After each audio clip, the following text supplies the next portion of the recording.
Hey everyone, it's episode 10 of Two Noobs Talking with John Tracy. My name's Matt Craig. John, can you believe we've hit double digits already? My God, So happy, so happy. so happy. It's been a blast. It has been indeed a blast with you, and it's great to have you. We got a lot going on. A little bit later on, we're going to be talking with our good friend Mikey Bowles about the NBA, and they're going to be kicking off their regular season real soon. That's exciting. Get his thoughts on the Sixers, get his thoughts on the league. But before we do that, we've got some news to jump into. And I think you wanted to go ahead and just share what you have on your screen in regards to an Apple Facebook war. So, yeah, for NBC News. And so Apple and Facebook are going to need each other in the long run. And so it's talking basically about these two tech giants essentially having a little bit of a brawl in terms of people's browsing history. And as you go down through the article, really the biggest thing was that people would have the option in their Apple device to ask Facebook to track or not to track their browsing history, or to allow them to happen. And and Apple basically, with a pull quote, users should know when their data is being collected and shared across other apps and websites, and they should have a choice to allow that or not. App tracking transparency in iOS 14 does not require Facebook to change its approach to tracking users and create targeted advertising. It simply requires they give users a choice. So this is a pretty huge story, John. I don't know what your initial thoughts are on that, because I know you and I have no love lost for Facebook. We've had our issues with them in the past doing Facebook Lives and everything before we started this wonderful podcast. Oh, absolutely. Beaker, Mark Zuckerberg's not one of my favorite people. Honestly, I use an internet browser, DuckDuckGo, because Google Chrome is the same felon that Facebook is or Instagram is, and they're all tyrannical when it comes to pulling all your issues and all that. So I actually applaud Apple for standing up and making Safari and making the iPhone just kind of like the browser that I use, because I would much rather, what does it, I understand marketing. I understand wanting to sell me products, but the whole point of the internet is if I want a product, I'll search for it and I'll buy it online. Why are you tracing everything I'm doing to sell me something? Yeah. It's a little weird. Yeah, I was even going to mention this too, John. It's like, Governor Wolf up here in Pennsylvania, of course, with the, additional lockdown measures after Thanksgiving. And the rationale was, it wasn't the fact that, the number of confirmed cases or whatever, but one of them was that they went with JP Morgan, and JP Morgan was analyzing millions upon millions of transactions, credit card transactions. And that has always been a point of contention really for me, because that doesn't really tell the whole story. No, like, not everybody is going to a restaurant, especially this time during the pandemic, to sit down and have a bite to eat in the restaurant. It's kind of like people are going to a restaurant. What are they doing? They're going to get takeout. So it's not that they're going and flouting the rules. The idea is, okay, well, I want to get something from the bar or whatever, and I'm just going to pick it up and go. That kind of thing. There's always that fine line, that blurred line, where it's kind of like you can't always base an assumption based off of credit card data. That doesn't really work and fly. But with Facebook, that's what Facebook's doing. If I say to my wife, yellow elephant cupcake, why does Facebook need to have a sponsorship of someone that makes a yellow cupcake elephants? Like it got to the point where it's ridiculous, and it's annoying, and I know for a fact not many people, at least in my circle, even go on the Facebook because it's that ridiculous. Oh yeah. I mean, I know check on your friends and then you're donezo with it. Because why do you want to? Why do you need sponsorship? Oh, my friend's doing well. Sponsorship, ad, sponsorship. Oh, my aunt just, got a promotion. Sponsorship. Yeah. That's what Facebook is now. That's what it is. And I like that Apple is putting their foot down and saying maybe that doesn't need to be the way it is. Yeah. So Yeah, I'm if you siding on think about Apple's that side. too. Yeah, and even if you think about that too, like I remember signing up in Facebook, and this was a while back. It was probably like 2009, 10. About the same And what time. was Yeah. it? Yeah, what was Yeah. it? It was all everybody. This is what I'm doing. This is where I'm going. It was what our friends were doing. It was what you were doing. I just had a great couple memories of me and you from Yeah. 7 years ago or something. We had like a really good banter back and forth. But funny because we have a podcast. But it was, and I remember thinking about that after we talked about this article. Thinking about that was like, yeah, that was the good old days when I actually knew what my friends were doing, not what some company. I can't Yeah. even think of a company off the top of my head. I Could be like, have no yeah, idea. Someone trying to sell me something instead Yeah. of knowing, you know, like Yeah. literally Facebook. Just give you a real quick thing. It's my mother's birthday today.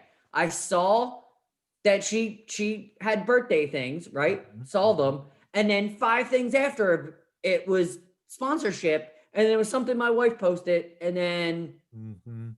it was more sponsorship after that, and that Yeah. that was my Facebook for today, which is ridiculous because It is. shouldn't it be about friends and family? Isn't that what it would originally was supposed I to be for? One would think, yes, one would think it would be. Yeah. I mean, I know from me, my standpoint, um, it's really, if you can imagine, athletic. I've been to the gyms a few times. I've checked in and done workouts at like an LA Fitness. That's right around the corner from where I'm living. And but also I subscribe to a lot of Christian followings and all that kind of stuff. So a lot of ministries and all that kind of stuff. You put the two together, and what is Facebook sponsored? They've got, and this is nothing wrong with the organization, but what do? They target, hey, if you want to have a Christian themed gym shirt, check out this.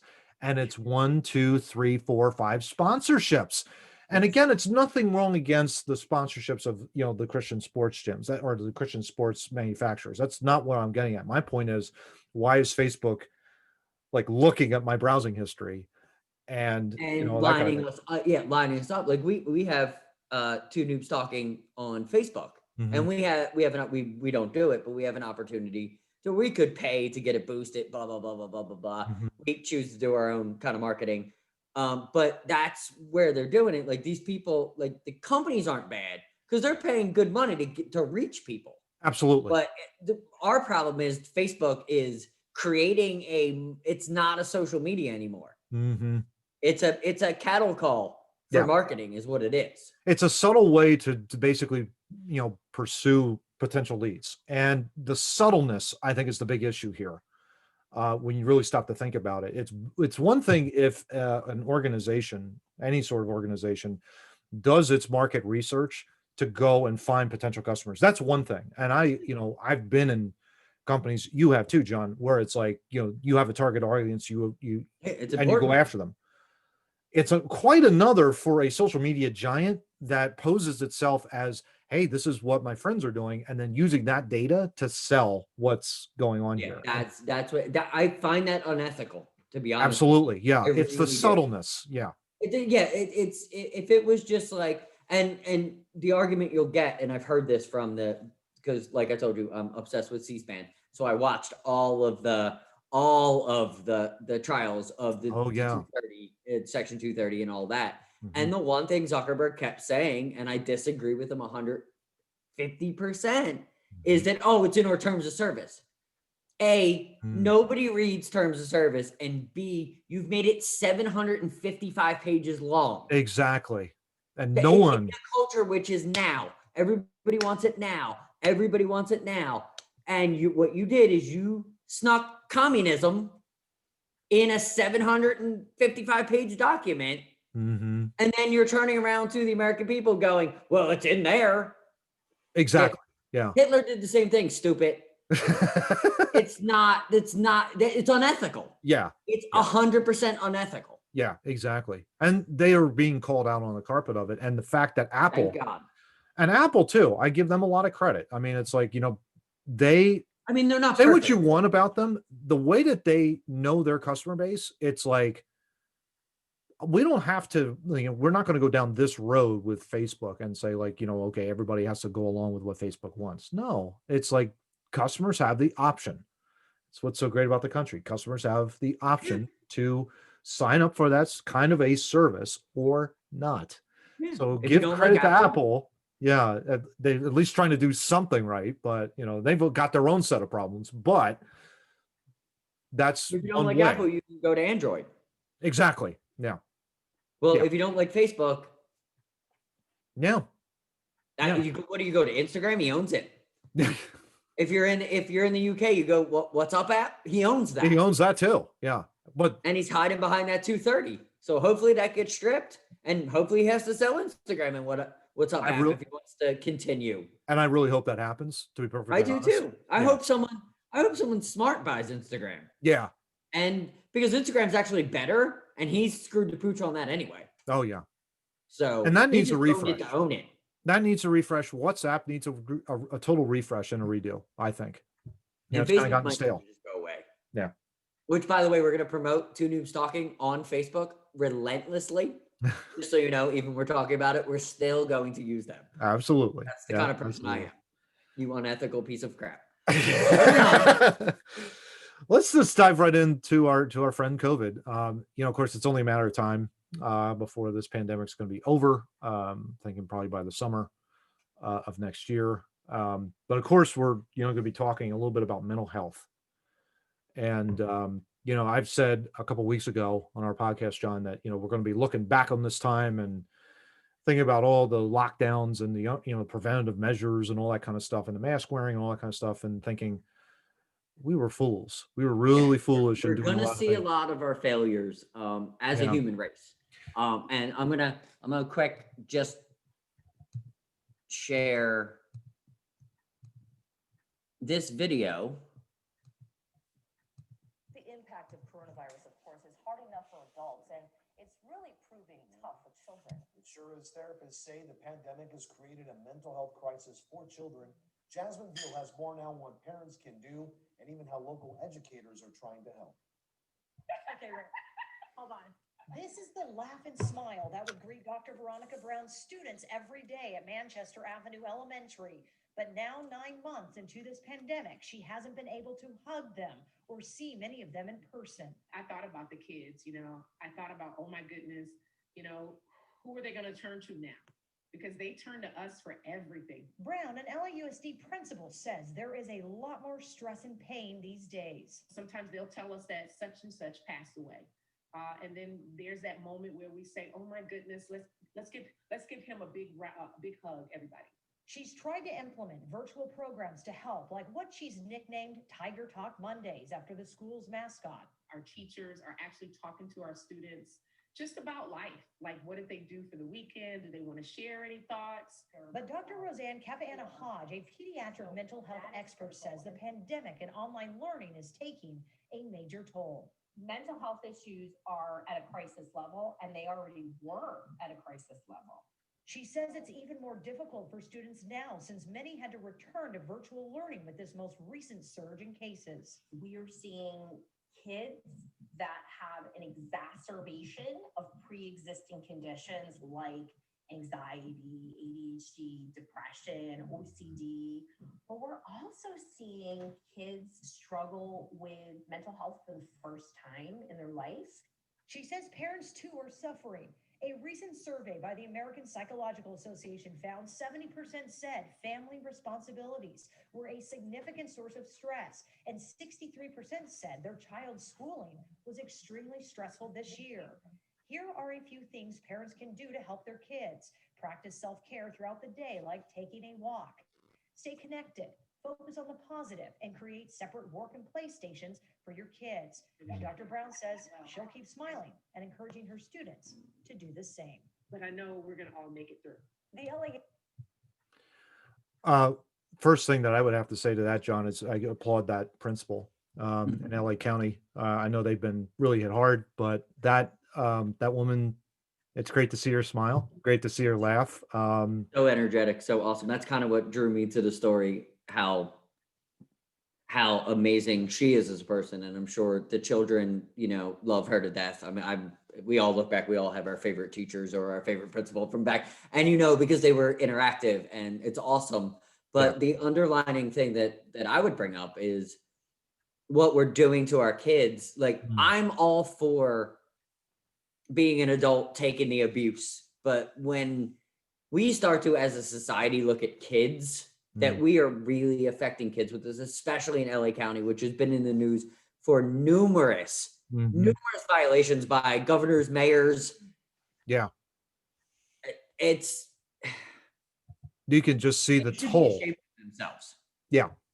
And thank God that she's stepping up and talking out about it, because that's what we should be focusing on. We should be focusing on the mental health of the children. We should be focusing on the children, not the governors and the mayors that do whatever they want and tell everybody shut down, because what they're not putting two and two together is those kids that are suffering. Yeah. That's their fault. That's such And I have a problem with that. Yeah, that's such a huge point, John, because it's like, when you think about it, you've got, these kids that right now, 70%, I think, for these parents are really stressing out over their own individual responsibility being a parent. And 63% are like with the schooling. That's astronomically high numbers in and of itself. But just the fact, what you just said is so key, because it's like, if we're all in this together, that's what we've heard. We've heard that byline all over the place in our governors, from our federal government on down. If we're all in it together, what are we doing if we're skipping town, or skipping across, and dining, that kind of thing, and just flouting our own rules while telling others, you've got to do this, or else the consequences of you getting this virus are horrible. That puts an enormous amount of stress, anxiety, and fear. And we've talked about that in our previous shows. Fear is such a driving motivator in the negative direction. Absolutely. And if you get to that kind of a state, that's not good. That's not healthy for anybody. I don't care who you are. If you're a low-lying mayor or a high-level governor or even a president of the United States, if you induce fear in your own population, you're going to have a population that's going to rebel down the Your road. population's not going to like you very much, especially when it's starting to affect the kids. And that, we already knew it was, but now people are starting to speak out about it, and that's awesome. Yes. And we need more teachers to speak out about this, because it is, I deal with it with my son, who is in high school. He hates learning in front of a computer. He much rather, and it's not, you know what I mean? It's not for the greater good. He's not a bad person because he doesn't like to learn this way. Yeah. But it's putting more stress on him because he's not in a structured environment in which he likes to be in. Yeah. And that's the worst part about it, is you're taking kids that like to be in school and you're removing them from school. Yeah. Yeah. I think also too, the schools, it was amazing. I work for an organization that sells software to school districts across the country. It's kind of very well known if you're in education. And we found, it was quite amazing, the districts were caught completely flat-footed over this entire pandemic. No plans in place when a pandemic would hit, and all of a sudden you've got to shut everything down. That caught a lot of schools off guard. And so this is more of a Band-Aid effort to try and say, okay, we're going to put remote learning. That seems to work in colleges. That might be our best way. The way it was executed, though, it was horrible, because you've got students saying, well, okay, how long do I have online learning? I've done online learning for the MBA. It's stressful. It is really, really difficult and tough. It's like you're staring at a screen for an hour, 2 hours, or 3. I don't care how old or how young you are or how old you are. Your eyes are going to get fatigued and whatnot. But I just did 8 hours of training last night. There you go. In a 12-hour period, but I did 8 hours of training. Yeah. I was not the same person at the end. No. I was ready to go in the beginning. At the end, I was angry. Yeah, and I did a Lean Six Sigma certification at Penn State just this last spring during the beginning parts of the pandemic, and that was after a full day of during work.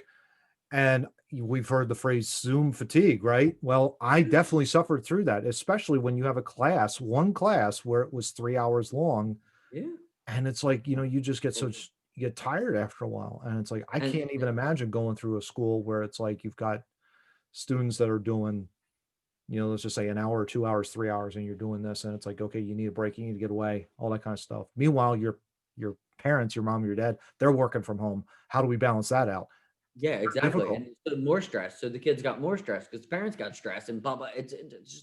It's a terrible and I mean, there's tons of people to blame, but we're not here to a blame game.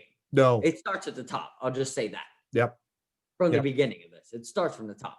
And that's where I think when you start to think about it, yeah, the vaccines, and we're going to transition a little bit into that, but the vaccines are coming. That's a really, really good thing, obviously. And that's going to bring like a semblance of normalcy as we continually go through 2021 as we head into that. But then on top of that, it's really coming up with an idea in our schools.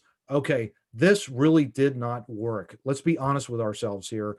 This idea of remote learning, school learning, this really didn't work, but we've got to find a way, somehow, some way to come to a consensus and say, how do we, when we get to this particular point, educate our kids effectively without having to negatively impact everything? And that's I think our key message. That's certainly mine. It's a real opportunity. It is to reevaluate society. Oh yeah, because society was going just one way, and we've learned just one hiccup causes a ton more issues. It's a really good way to look at society and be like, okay, well, we need to make some major changes, whether it's in the workforces or education. Maybe everybody needs to take a quick step back, and instead of just doing the norm, because obviously if something like this ever happens again, will we be prepared? Because obviously we weren't this time. No. Yeah, it caught everybody flat-footed, but yeah. So just to keep going on this COVID thing with the children, because we want to play this thing. I don't want to give them credit, but we're gonna try here a little bit just to show you a little bit more. If you can bear with me just a moment here. There we go. Yeah. Want to play this video for you. Nope, not that one. That's a food truck. Sorry, guys. Where did that one go? There we go. Yeah, it's that little video there. Is that it? I don't know if that's that one. Weird. But basically, this article that's showing on screen is that Fauci's essentially has personally vaccinated Santa Claus. Nope. Sorry about that. We're going to edit that one out.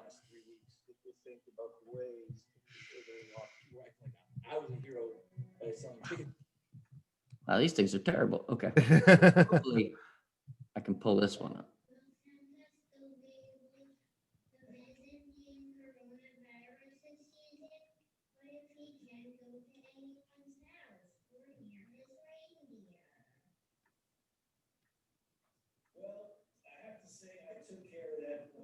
I was worried that you'd all be upset.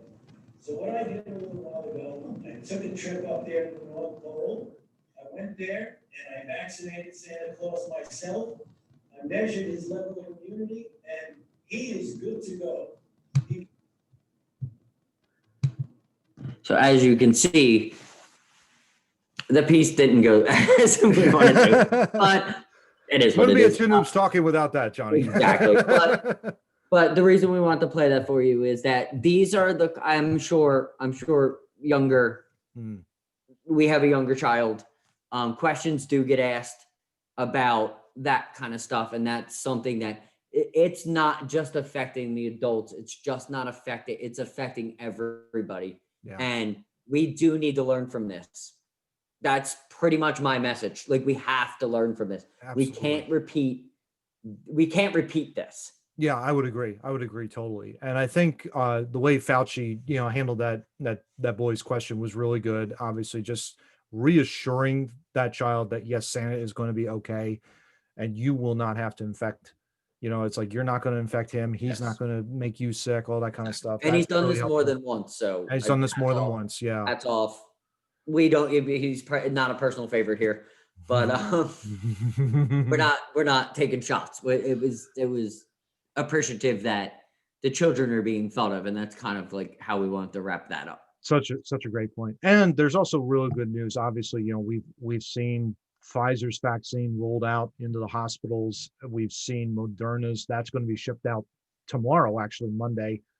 I believe that's the 21st, if I'm not mistaken. So, that's encouraging. And then you've got additional vaccines that will be coming probably, I'm guessing, during the spring and summer of 2021. Of course, John and I will report on that when those come out. But the light is slowly starting to get bigger and bigger as we're getting out of this tunnel. And, that's really, really important. Obviously, we're going to get out of this completely, at the end. I would think by the end of 2021, we're going to be just fine and things are going to be, back to normal, things like that. And that's our hope, at least, for So, sure. Matt, I got this to share with you. Who needs a Oh, vaccine? Let's do Who it. needs a vaccine when you're a 104-year-old World War II veteran, World War John? II veteran? Of course. You don't need. There's Fauci. There we go. Because he likes to get in the way. We shared this story. Major Lee Wooten, a World War II veteran. He recovered from the virus last week in Alabama on his 104th birthday. And just so you know, when searching this article, when I saw this article, I did a little searching of 104-year-olds beating coronavirus. He's not the only one. Yeah. There's at least 10 to 12 other articles from around the country. So that should give hope to everybody. Absolutely. This generation, you can't beat them. No, you just can't, because it's like, I know I've said it before, they're Captain America of our generation and every other generations as well. They're just superheroes, John. That's what they do. They jump out of airplanes. Whatever. They have parades. They beat viruses. What else can't they do? They beat COVID. Yeah.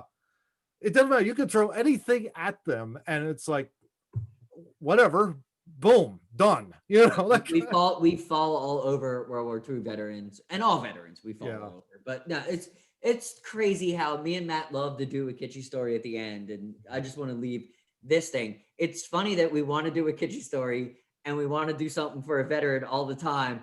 And we literally end up doing more research because there's 800 stories about a World War II veteran that does something. And it's like that Apple article in the beginning took us maybe 10 minutes. Yeah.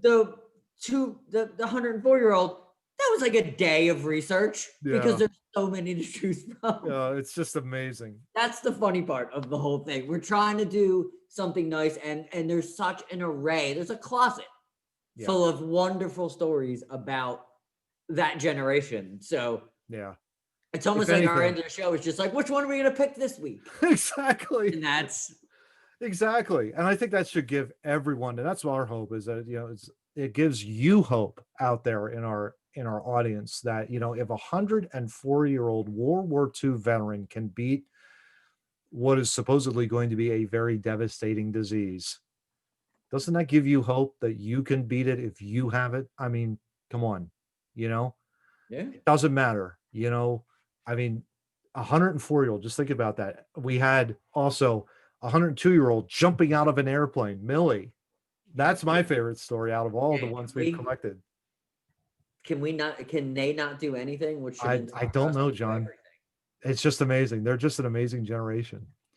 Absolutely. So with that, we're going to take a little bit of a break. And when we come back, we're going to be talking with our good friend, Mikey Bowles, about the NBA, about what his thoughts are regarding the Philadelphia 76ers, but also about the league, who he thinks is going to be in the finals, where he thinks the Sixers are going to be, but also in general, what our favorite players were back in the day and what our favorite players are now. So we hope you stay with us after this break.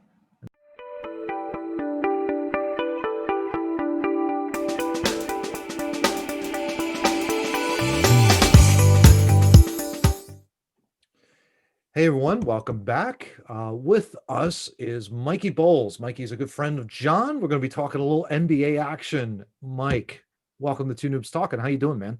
Hey guys, how you guys doing? I mean, just living the dream back in Philly, There you go. cold temperatures and all that, but Yeah. I'm adjusting well from Virginia from where I was There you at. go. There you go. Great to have you with us. It was something we've been really looking forward to talking a little NBA as the season's coming up.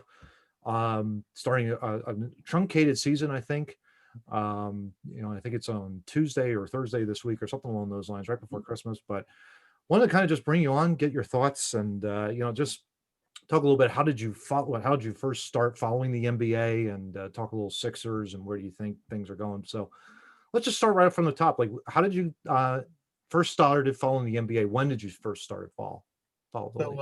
it's kind of like a two-part thing. Like when I was younger, I was always like the Kobe versus AI kid, to be honest Mm, with you. But it was always from afar. Like my dad was more involved, and I was just watching him watching the games most of the time. Like every once in a while, like there was one time where we went to like had a club box with the cheap pizza down at the stadium and all that. We would always go down there and watch him, but he would always be the person like get tickets, but find better tickets in the parking lot. So he would be the one scouting out. So I'm like, you know what? Nah, let me see if I can find that something real quick. But that's how it started off, and then it kind of tapered off a little bit. Like once AI started going to like the Nuggets and kind of left Philly, it kind of tapered off. I grew up, not that I grew up out of basketball, but grew up and like was doing other things. mm, I was working a lot at that point, and my first job working at Acme, literally of all places, mm, like out is like sports hell. Like you can't like listen to anything for real, because everybody's coming into the grocery store right before to go watch sports. So I didn't really get back into my love into sports until after like I was done with that, started doing like grown men jobs, like warehouse jobs, like full-time jobs and all that. And my first full-time job is where it all started falling in love with it, because we had a TV before and like after and during breaks where we would watch literally all of ESPN highlights and all that of the week before. And a lot of people there were into it. So like they would just start talking about it. And then of course I just start getting wrapped into it. mm, And that's where my whole love with like sports radio came in, with like 97.5, 94, but I normally just listen to 97.5 most of the time. But just my love with that, just because that, and then like music, you just get tired of hearing the same stuff every once in a while. But for the most part, that's where my whole fandom came back to it, was just listening to like different people talk about it mm, while being able to finally watch it for once, because I was always working during like football games, basketball games, and all that. It's like when you're doing like 3 to 11:30 shifts, it's crazy. And you're like, yeah, like, did you see this? Like, what game? I was, it's it kind of was like a game. yeah. Yeah. Or like, yeah, I would hear about the Eagles games and stuff like that, but nah, like I'm baking Italian bread for these people to come in to make their meatball subs to go watch it with. But it was definitely like a fall in and then fall back in love with it kind of Mm. thing, I guess, to summarize it all. That's pretty cool. That's pretty cool. Beautiful. Like, what would be your favorite player then? And by then, I'm talking like maybe 20, 25, 30 years ago, and the favorite player now for you. I mean, I'm still gonna throw Jordan in there just because like you just can't go like it. You just can't like Yeah. for a '90s kid, for a '91 kid, it's like it's like Jordan or bust. You can just have Mm, your little like niches about it and all that, but it's just Jordan hands down backwards. Now, uh, that's a good like you could go. It's crazy because I like to always like imagine why they never put like, well, the reason why, but like why they never put like centers and stuff like that into the discussion of like all mhm, times. mhm, But Hmm. I feel like it kind of just like cheapens the argument a little bit, because like they're players, like yeah, they play the position, and their position kind of gives towards like gives towards that. But I would more so say, for now, I would give it I would still give it to LeBron. I would secondly say AD, because AD in the preseason, regardless of it being preseason, he just looks like he's having fun and dominating like crazy mm, right Oh, now. absolutely, absolutely. yeah. Like that last game, I saw the highlights from that, and then a little bit after I watched the Sixers. It's just he just looks like the kid that finally got out of a bad situation at home and like found like a new situation where he can thrive in. And you could just tell on his face, like he just looks like genuinely happy. But LeBron still takes it right now because he's the one that got that all started, and he's definitely not going to finish it. Low key, what I say, sleeper pick, Damian Lillard. Nice. That's pretty good. Just trapped within his environment. But yeah, if he were to move somewhere, definitely would be a lot more. But for where he is, you can't put him up there. But you can have talks about it. You can have talks about it. Oh, absolutely. I gotta go just to touch on that. Like my all time is Kobe. Like everybody who knows me knows that we don't even need to have that. I don't even have an argument when it comes to Kobe. It's like Kobe A. It's not like anybody's going. It's just the way I feel. That's it is, man. That's my thing. and totally. Right now, I think it's Tatum from the Celtics. Even though I love the YouTube video, if nobody has seen this, see Tatum go one-on-one with Joel Embiid, you'll probably have a different thought process. I put Jaylen Brown over Tatum for real. I just like the kid. The thing with both of them though is they're on and off. They have a light switch. They both have a light switch. Tatum, you want to root for a little bit more just because. But Jaylen Brown is like that. Is like the Cole Beasley of the Celtics, basically. Like he's like that sneaky guy that could either beat you short with the pull-up game or beat you long down deep with the three-pointer every once in a while, and can posterize you if he wants to at the same time. Tatum definitely is going to be in that conversation right now. I do have a little Celtics bias. I do have a slight. But like I said, I'm saying I would still dangle Jason Tatum, Jaylen Brown ish, even though they weren't the same years, but they're kind of like the same player for their years they were drafted. Yeah. I think for me, it's probably Jordan, of course, growing up high school. That was like, he was the man. I mean, it was just like, he could score from anywhere and whatnot. I think probably as I got older, Tim Duncan was huge for me. I loved Tim Duncan, the way he played. Now it's probably Steph Curry. I know that's I don't know if that's controversial or not, but I think it's just the fact that he can shoot from like, from 5 rows back, and he'll make it. It doesn't matter. It's just incredible. He's so good. His brother's good. Yeah. All his brother has to do is watch him, and he's like, "Oh, I can do it too." Listen, just that, or just whenever he's not practicing with the Sixers, just be around Steph. That's all. Yeah, exactly, because that's how good Steph Curry is. Just make sure the aura is close. All right. I mean, I know we're social distancing now, but I mean, social distance around Steph Curry. Exactly. I can remember, I think it was a couple years ago. This is like, I think it might have been 18-19 when they were making like the historic run before they choked in the finals, where they were like 73 win season for the Golden State Warriors, and Steph came to Philly, and it was just everybody focusing in on Steph Curry's warm-ups. I can remember watching it on Comcast, and it was just like, holy cow, this.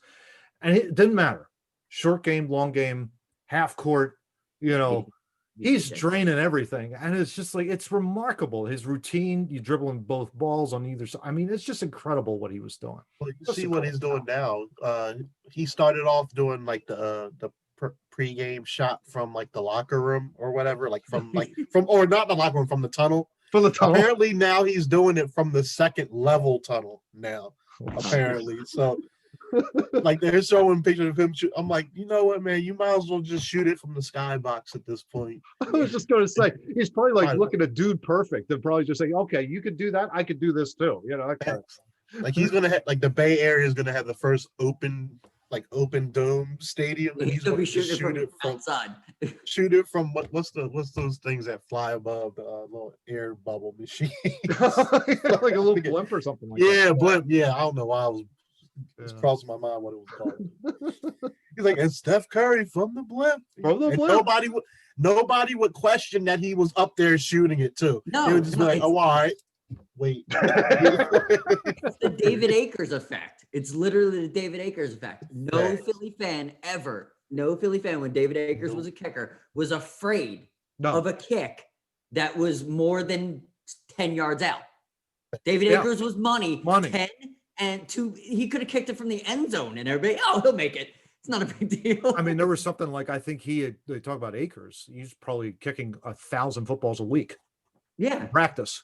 I mean, that just goes to show you. I mean, and Steph. But that's the stat. It's the David Akers effect. Steph Yeah, Curry it is, literally probably shoots so much that it doesn't matter where he's shooting from. Yeah. It's funny. It's like you never thought that NFL would get to a point where like, dang, we really got to worry about the kicker. Like the kicker we got. Was it? And then and of course in fantasy I have him for both of them. The guy from Atlanta, Young Ho Koo. Mm-hmm. Yo, that dude is his story is he's basically a wide receiver for that team because that team is not scoring touchdowns. They need field goals this year. This whole year they needed field goals. When I tell you it's been like 24s, 26s. I think he maxed out on like 32 one week he had. But it's just crazy how kickers became like a semi-problem now in the NFL versus before where you weren't worrying about somebody slipping up on like a 24-yarder perhaps. I mean, last week, we won't say any names, No, we don't. even though we won, but but can make a 51-yarder in a heart-pounding moment at the same time. So it's crazy what that person that we won't talk about can do as a kicker for a certain team that we won't talk about. And hopefully that is good juju for later on in a couple of hours from now on. Yes, let's hope Just so. saying. Yeah. So let's break. But then go ahead. My bad. So let's break down this preseason. Although being 2 games that me and Mikey have tried to watch as much as we could. You know, Sixers going to the cup. Sixers getting a chance. They look that good. But let me just ask you a couple questions because I like this team, but I have a lot of questions. But we're talking about the Kentucky guard. Sorry, I don't know his name. It's going to take at least exactly. It's going to at least take me with names 20 games into the season before I'm going to get. I know. I got the key players, but these young guys, like you're treating them like a rookie. That's all good. Yeah, he's a rookie point guard. What are your thoughts about him? From what I saw, I love him. He was fluid.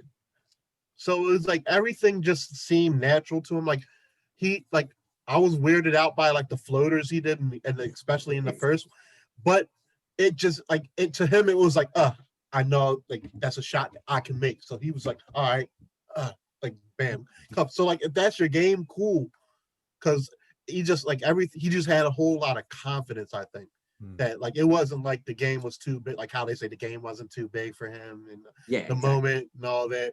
Like it really wasn't for him. Like he just went out there and just do what I do at that point. And I think that's a testament to him as a player and also him coming out, obviously working under Calipari and all that. Because I forget, it was like a couple weeks, maybe a month ago, where they like totaled how much money Calipari has made like players in totality, like from like NBA contracts and all that.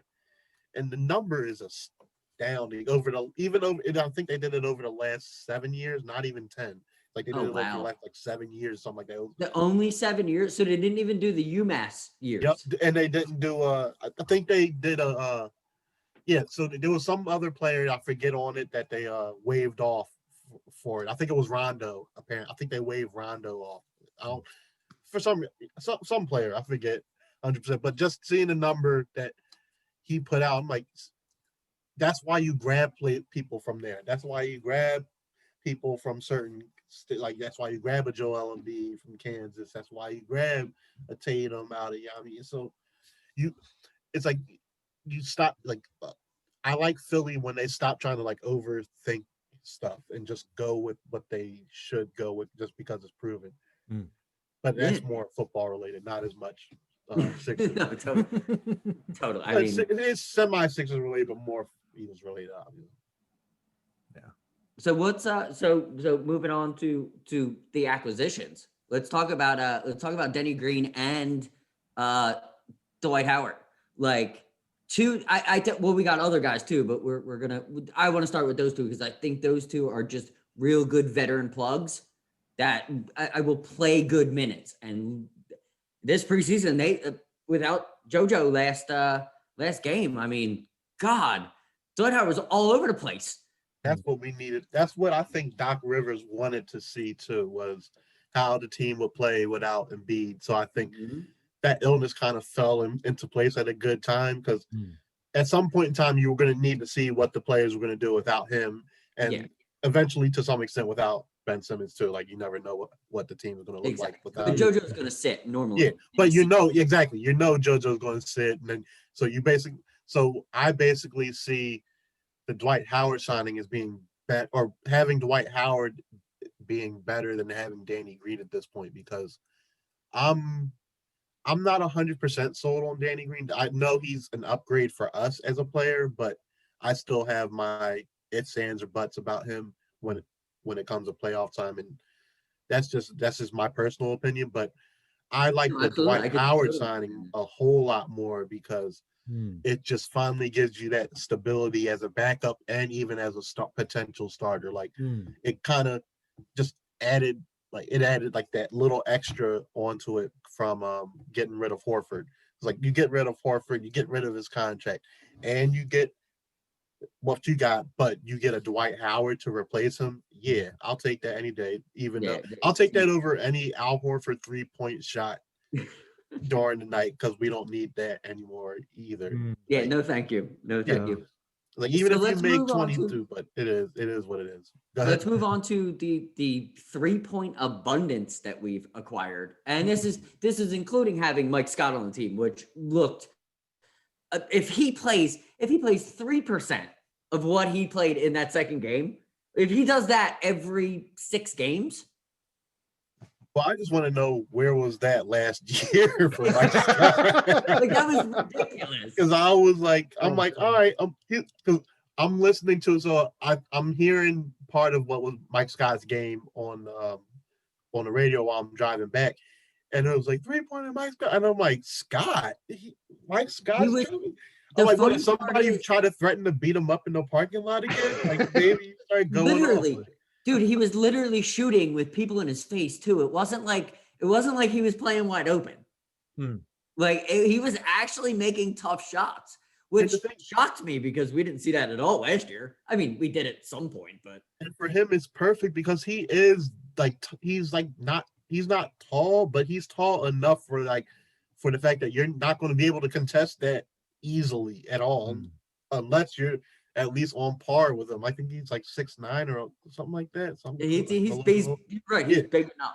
So like a little bit other than that, like he's a tall cornerback basically, but like he literally is, like when you have him knocking down threes, even if somebody's contesting it, it's like his hand's not going anywhere near mine at this point. Like unless you really go for it, and then you're fouling me from 3 points, so I'm gonna get 3 shots anyway.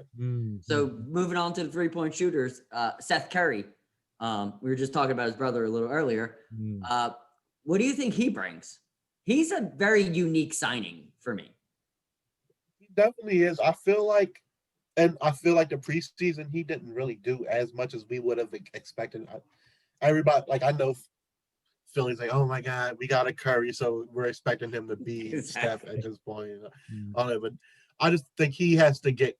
I just feel like he's just like feeling himself out at this point, still trying to figure his shots out. Because I feel like he's going to be the one that's going to be focused on a lot more out of like him, Danny Green, Scott, and all that. He'll get the most attention, but at the same time, that's why we signed him, because he'll get that attention, and then down low, bam. Yep. He showed that in the first game where he set up for a shot and then he drove the lane. And as soon as 2 defenders converged on him right behind his back to JoJo standing wide open at the free throw line with a jump shot. Oh, free shot. Okay, I'll take it. Yeah, thanks. I'll just JoJo has never had that ability to be that wide open. Yeah. So it's a huge thing for him.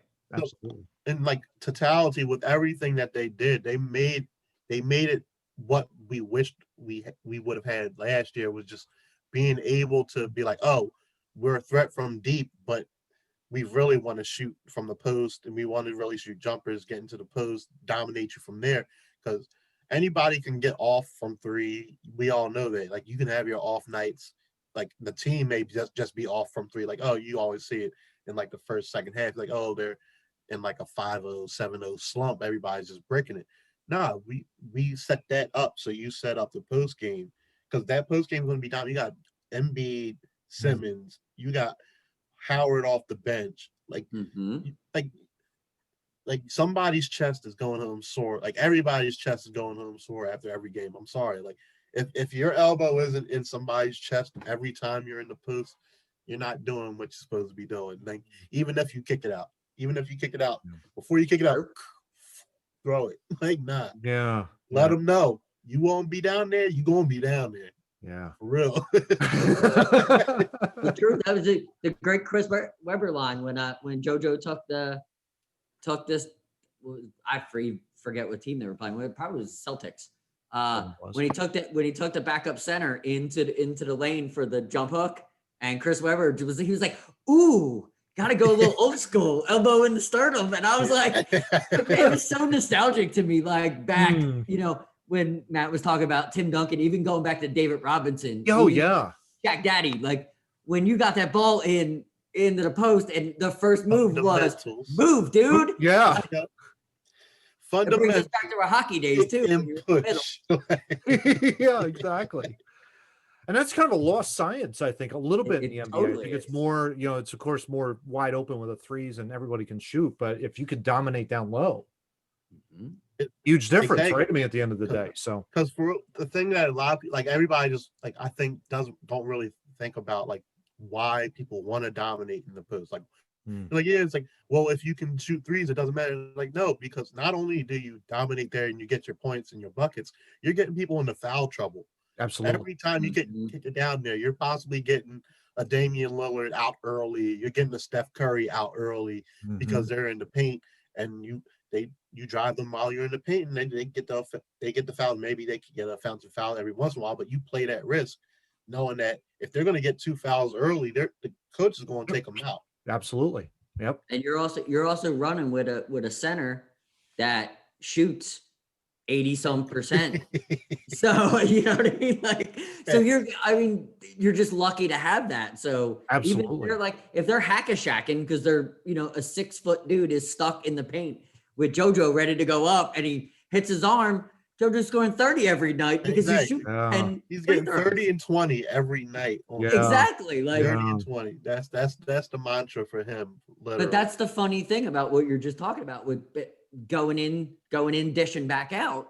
Because if a guard drives you in and then dishes off to JoJo, that guard that just covered the dude, you know what I mean? And that is trying to cover you driving in is now stuck in the middle of the lane. Yeah. It's not like he gets to disappear. You don't get to call a timeout. He's stuck there. And now JoJo's coming down on him. Like, all you're going to do is foul him. Yeah. Like, come on. That's the genius behind it. You might as well just walk off and sit in the stands at that point, watch the foul shots happen. Like, you might as well I like the Doc Rivers, Elton Brand kind of concept on that, is that they're going to take these high scoring bad defenders and they're going to let JoJo eat them basically. And Dwight Howard just eat them, because if you're going to chase them into the lane all the time, you're going to set the center up. We'll take the foul. I'll take it. Exactly. Yeah. I like fouls out by the third quarter. Sorry. I'm sorry. It happened that way. So let's give us a wrap up on the Sixers. We got a couple of questions for you, but let's wrap up on the kind of Sixers. Then we're going to go a little bit more into the NBA, kind of see how you feel about that. Where do you think it's only 2 games, but just acquisition wise and those games that, we watched, where do you feel they're going to be? I mean, I feel like still the ceiling at this point. I mean, the overall ceiling is always going to the finals, but I think for them, the ceiling is the Eastern Conference Finals, and then whatever happens from there is just extra from there. But Mm. I think it should be Eastern Conference Finals because of, like I said, the way they have an identity, which for Mm. Philly sports we always want to have but never end up getting Mm. at all. So we just stay in there and we're just like I like this team. This team is like, even last year, like we liked the team, but we really didn't have an identity. Like we just had Tobias Harris, we had Josh Richardson, but we're like, we don't know what they play. Like Tobias is going to play the 3, but he might be a 4. Richardson might pull it up here and there, but he really doesn't play that role, but he might bring it up on the floor and all that. I just feel like now everything is a lot settled into where everybody can get back to either their true role or whatever role they're going to have is going to be their defined role. And with that being said, like I said, it's Eastern Conference or it's a bust this year for me. Mm. But that all relies on your man Danny Green and how he shoots. It's true. It absolutely does. In the very end. I worry more about Danny Green than Seth Curry starting off, even though they started off in the opposite trend of how I would have liked it to start. Mm.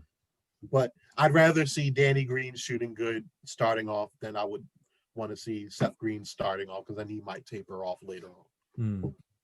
Mikey, what do you think? Like, I mean, you just said Sixers Eastern Conference Finals are bust. Who do you think is better than the Sixers if you're looking at the Eastern Conference overall? Is it Milwaukee? Or is there like a sleeper team that's out there that could give the Sixers trouble, like a Toronto?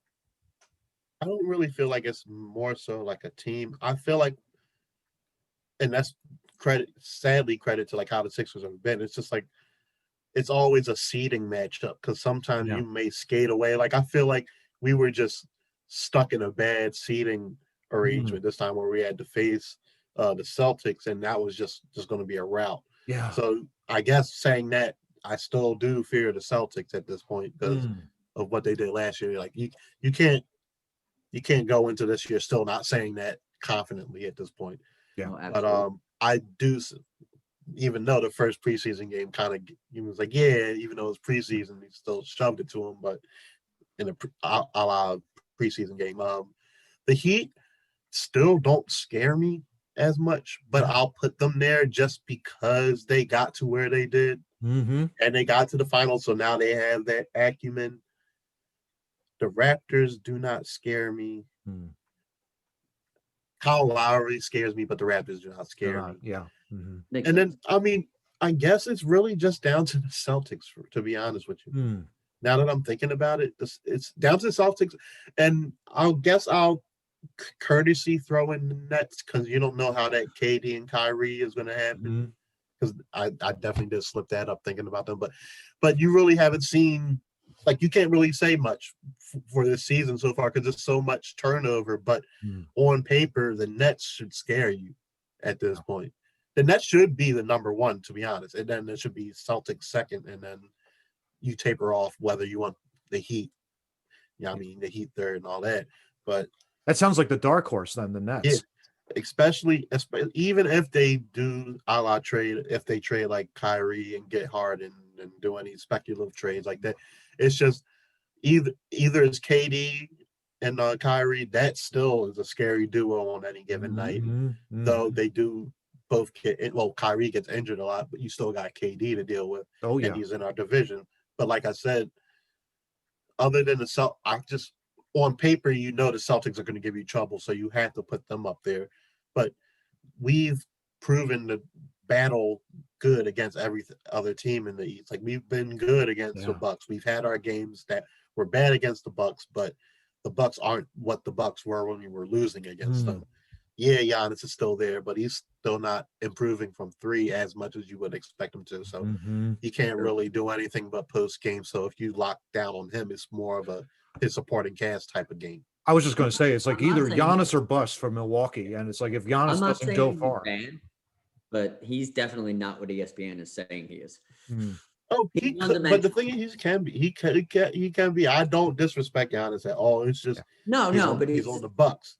He's on the Bucks. Yeah. That's what it is. Not him personally, like not him as a player. Do I disrespect? I disrespect his flotation from ESPN that he's, God's gift of basketball. I'm not there with him at all. Like I like watching the dude play, but come on, he's not God's gift of basketball.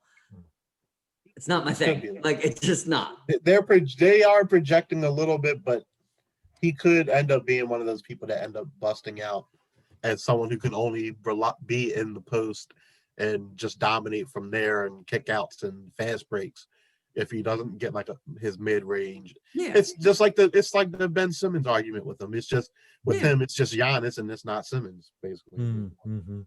Do you think the Lakers? Totally. I don't give up on Ben Simmons because he can't shoot. Do you think the Lakers? Give up, be honest. Do you think the Lakers repeat, Mike, or no?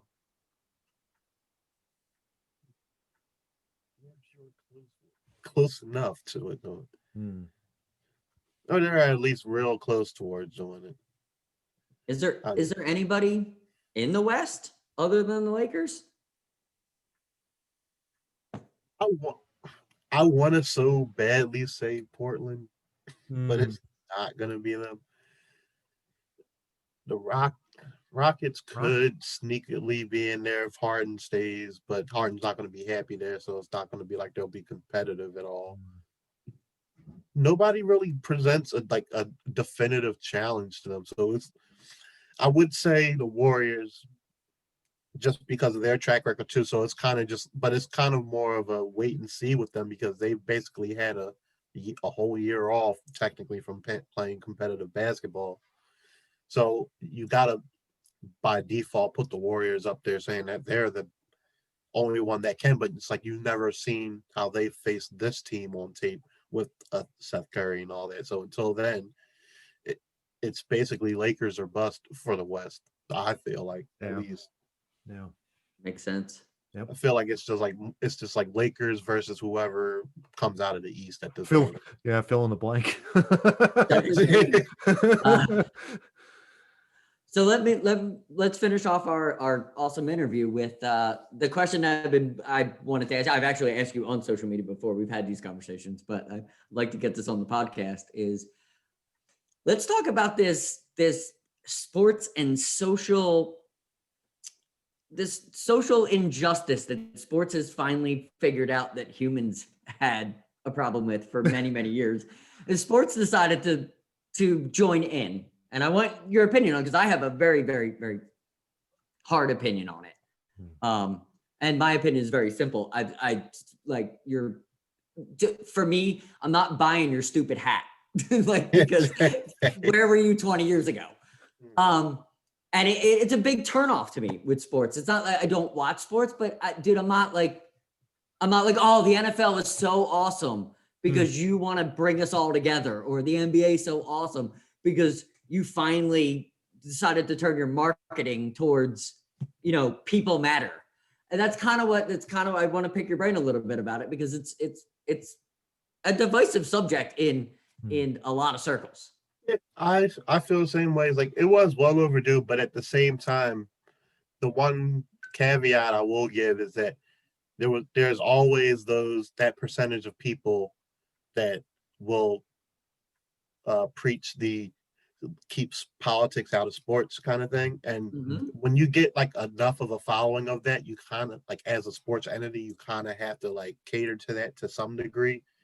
So like, a la radio shows that talk about sports, whether it's just the games in general and all that, I get it, because then you lose viewership and you'll see that in the statistics and all that. But at this point, they got to a point where all that didn't matter, like the loss of viewership, etc. and all that, because once you started showing that you were against all the things that were happening at that time, like, or still, like with Black Lives Matter, social injustices in general, once you started seeing people coming together with that viewership, there's another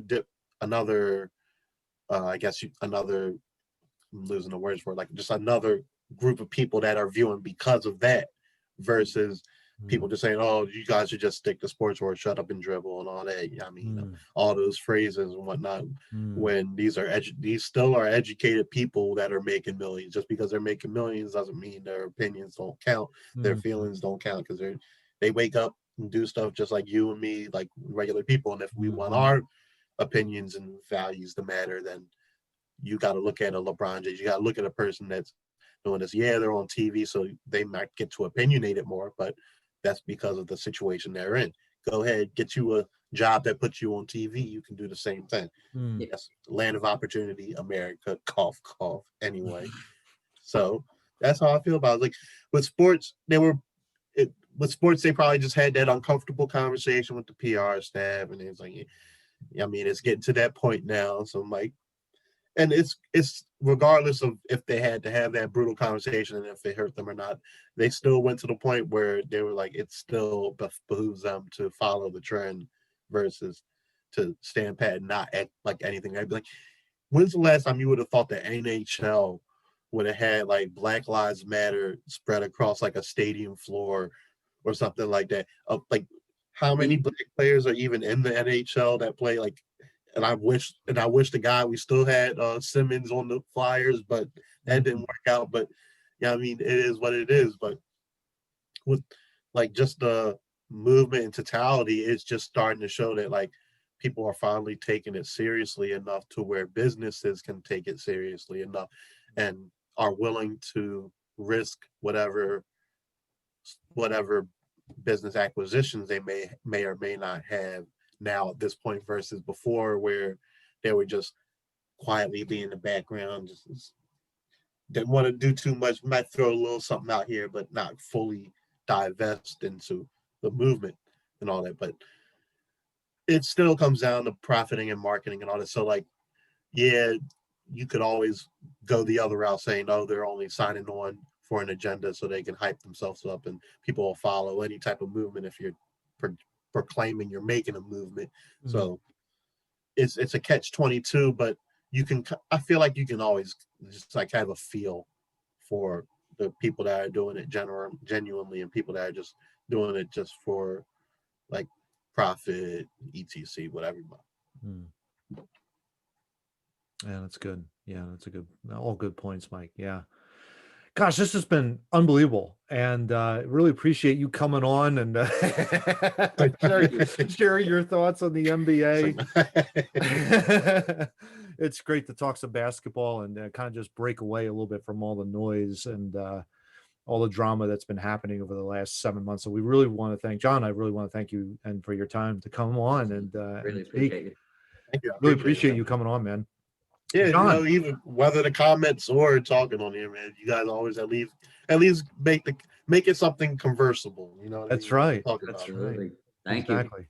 Yeah, thanks for coming on. So John, where can people find us on Oh God, on everywhere, socials? Matt. Let's start just with our socials real quick. We got Facebook, Instagram, Twitter. I think it's in that order. If not, I'm gonna have to re-edit. You can catch us on YouTube, BitChute, Rumble. Yep. BitChute's my favorite word, by the way. Audio, you can catch us on Apple, Spotify, Google Podcast, and BeanPod.